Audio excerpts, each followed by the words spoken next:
నందమూరి బాలకృష్ణ అనగానే ఏం గుర్తొస్తుంది? ఆయన నటన కంటే ముందు జనాల్లో ఉన్న అగ్రెసివ్ ఇమేజ్ గుర్తొస్తుంది. తన దగ్గరకు పర్మిషన్ లేకుండా వచ్చినా, తనకే చిన్న ఇబ్బంది కలిగించినా వెనక ముందు చూడకుండా కొట్టేస్తాడు. ఫ్యాన్స్ అయితే ఆయన చెయ్యి తగిలింది మాకు అని సంబరపడతారు. వేరే వాళ్ళైతే చీ ఇతనేం హీరో అనుకుంటారు. అయినా బాలయ్య అన్నాక కొడతాడు, అందరికీ తెలిసిందేగా. మరి ఈ దర్శకుడేంటి కొత్తగా చెబుతున్నాడు? లేటెస్ట్ గా సీనియర్ తమిళ డైరెక్టర్ కేఎస్ రవికుమార్ ఓ తమిళ్ మూవీ ఫంక్షన్ కు వెళ్ళాడు.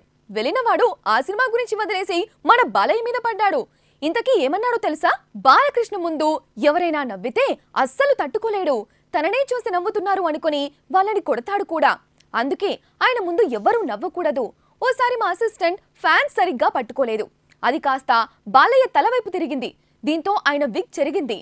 అది చూసి మా అసిస్టెంట్ డైరెక్టర్ నవ్వాడు. అంతే, బాలయ్య బూతులు తిడుతూ మా ఏడిని కొట్టబోయాడు.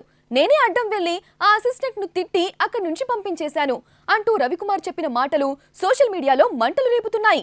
కేఎస్ రవికుమార్ వరుస ఫ్లాపుల్లో ఉండి తమిళ హీరోలెవ్వరూ పట్టించుకోకపోతే మా బాలయ్య పిలిచి అవకాశాలిస్తే ఇలా మాట్లాడతావా అంటూ సోషల్ మీడియాలో ఆయన అభిమానులు రవికుమార్ ను తిట్టిపోస్తున్నారు.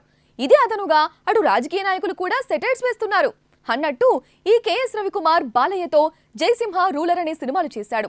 ఆ రెండూ పోయాయి, అది వేరే సంగతి. కానీ ఇప్పుడు ఈ విగ్ మ్యాటర్ ఎలా తేలుతుందో